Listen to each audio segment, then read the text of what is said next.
Assalamualaikum warahmatullahi wabarakatuh. Manjadda wajadah, manzara'a hasadah.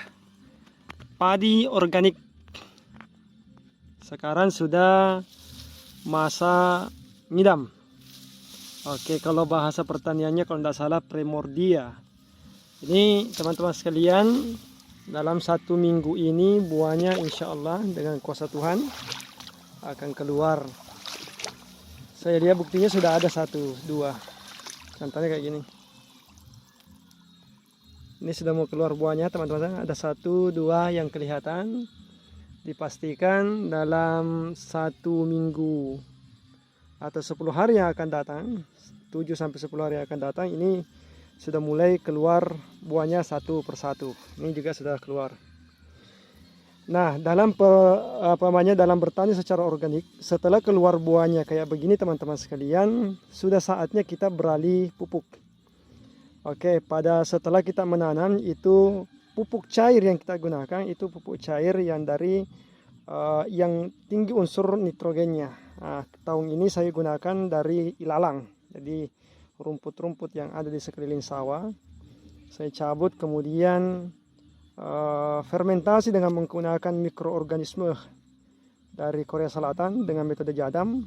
Kemudian airnya itu saya semprotkan di sini tanpa menggunakan kimia.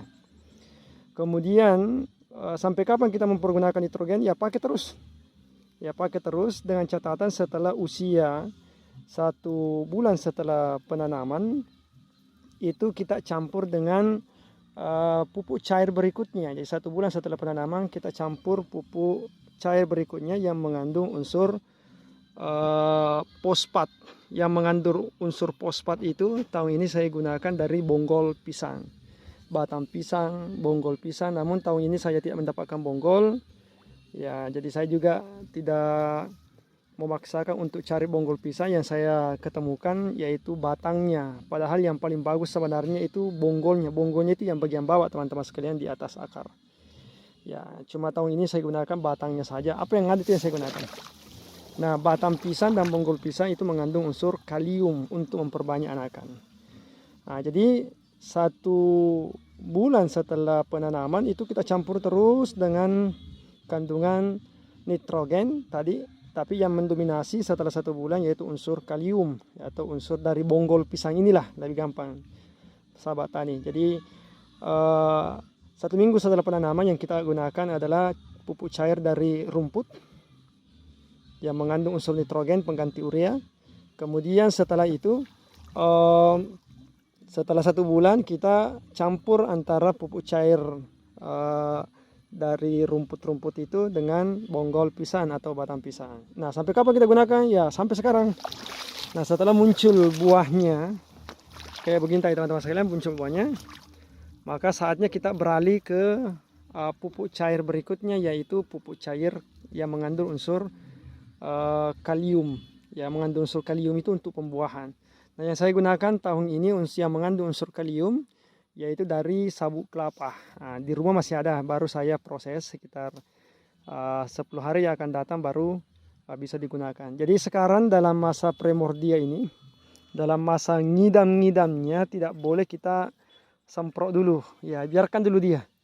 Jadi barangnya yang perempuan ngidam itu tidak, padi yang ngidam itu tidak boleh kita ganggu-gangguin. Nah, sama mungkin kalau istri kita kalau hamil muda itu, ya jangan terlalu banyak melakukan hubungan karena bisa saja terjadi kontraksi hingga keguguran. Sama dengan dalam pertanian, ketika dia dalam masa ngidamnya, hamil-hamil awal istilah ini sudah tandanya, hamil-hamil awal, maka jangan penetrasi dulu, ya jangan melakukan penyemprotan. Ya, kenapa jangan melakukan penyemprotan? Karena itu dapat mengganggu pembuahan. Jadi biarkan saja dulu sampai yang mayoritasnya sudah keluar buahnya, baru kita mulai pupuk cair yang mengandung unsur kalium atau kita sabuk pupuk cair dari sabuk kelapa. Nah, seperti yang sebelah saya ini itu sudah melewati ngidam-ngidamnya, artinya sekarang dia sudah hamil muda. Ya, kalau kayak begitu maka saatnya lah kita melakukan pupuk yang mengandung unsur kalium. Dalam hal ini pupuk cair dari sabut kelapa. Jadi boleh yang di daerahnya tidak ada sabut kelapa, boleh menggunakan dengan buah-buahan. Jadi kalau tiada buah-buahan, pergilah ke pasar. Pembuangan buah-buahan di pasar itu kita ambil buah-buah yang sudah membusuk, kemudian masukkan di ember, campur dengan air cucian beras. Kalau tidak cucian beras, air biasa saja. Kemudian ditambahkan dengan mikroorganisme. Mikroorganisme itu adalah daun-daun yang melapuk di bawah pepohonan. Yang paling bagus daun-daun di bawah pohon bambu. Ambil saja daun-daun yang sudah melapuk di bawah pohon bambu itu. Kemudian dicairkan. Kemudian airnya itu kita tapis, masukkan di dalam tadi buah-buahan yang kita kumpulkan, yang dicampurkan dengan air cucian beras. Nah, itulah yang mengandung unsur kalium. Ya, kita semprotkan teman-teman sekalian, jangan berhenti semprotkan. Ini indah sekali kelihatannya. Ini jaraknya dari sini ke sini itu 25 cm. Dan ini ke sini itu 50 cm, artinya setengah meter. Ini 1/4 meter, jarak yang kecilnya ini 1/4 meter, yang lebarnya ini adalah setengah meter. Jadi jarak dari sini sampai ke sini sebenarnya adalah 1 meter. Jadi inilah konsep pertanian organik dengan mempergunakan pola seri, ya seri, ya 1 biji 1 tanam kita dulu. Dan saya tadi sudah menghitung-hitung, ya berkisar antara 25 sampai 30 per batangnya. Padahal yang kita tanam cuma satu biji. Dan konsep pertanian organik secara metode tanam pola SRI itu konsepnya tidak serakah. Apa yang dimaksud tidak serakah? Kita biarkan rongga-rongga di sini tetap ada. Ya, kita tidak serakah karena tidak mau mengisi secara keseluruhan. Kalau metode yang lain yang tabur sebenarnya itu adalah metode serakah, karena tidak membiarkan tanah kita bernafas, tidak membiarkan tanah kita terkena matahari. Padahal makhluk hidup yang ada di bawah juga membutuhkan sinar matahari, termasuk rumput. Ya, makanya banyak orang tidak mau dengan pola legowo karena banyak rumputnya. Nah, bagi pertanian organik, rumput itu adalah sahabat kita. Rumput itu adalah pupuk yang sangat bagus, yang bisa memberikan dampak plus terhadap pertanian kita. Dengan catatan jangan lebih tinggi rumputnya dibandingkan padinya. Nah, kalau kayak begini rumputnya, otomatis rumput yang ada di bawahnya itu pasti akan mati. Pasti akan mati teman-teman sekalian ini. Tidak bisa berkembang lagi, rumput kayak gini bisa berkembang. Gimana berkembang? Karena padi yang ada di sekelilingnya itu jauh lebih tinggi dibandingkan dia. Tapi dia tetap hidup. Maka cara bagaimananya kita injakin.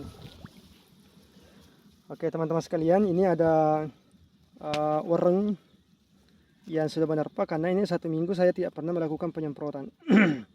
Sebenarnya 1 minggu ini pastinya saya menyemprot sebelum keluar. Jadi ada werengnya. Kenapa ada wereng? Ya karena di sekeliling kita sudah melakukan penyemprotan, otomatis hama itu dia akan lari ke persawahan kita. Nah, caranya bagaimana?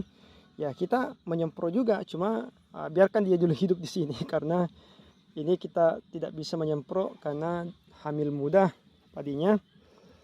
Biarkan dulu karena tidak terlalu banyak sih, saya lihat ada 1-2 yang saya lihat di sini. Ya semoga tidak memberikan dampak yang banyak. Tapi insya Allah dengan pertanian organik makhluk hidup juga berterima kasih kepada kita. Tidak mungkin merusaki secara keseluruhan apa yang kita miliki teman-teman sekalian. Oke, luar biasa. Ketika saya turun ke sawah itu ada kebahagiaan tersendiri teman-teman sekalian.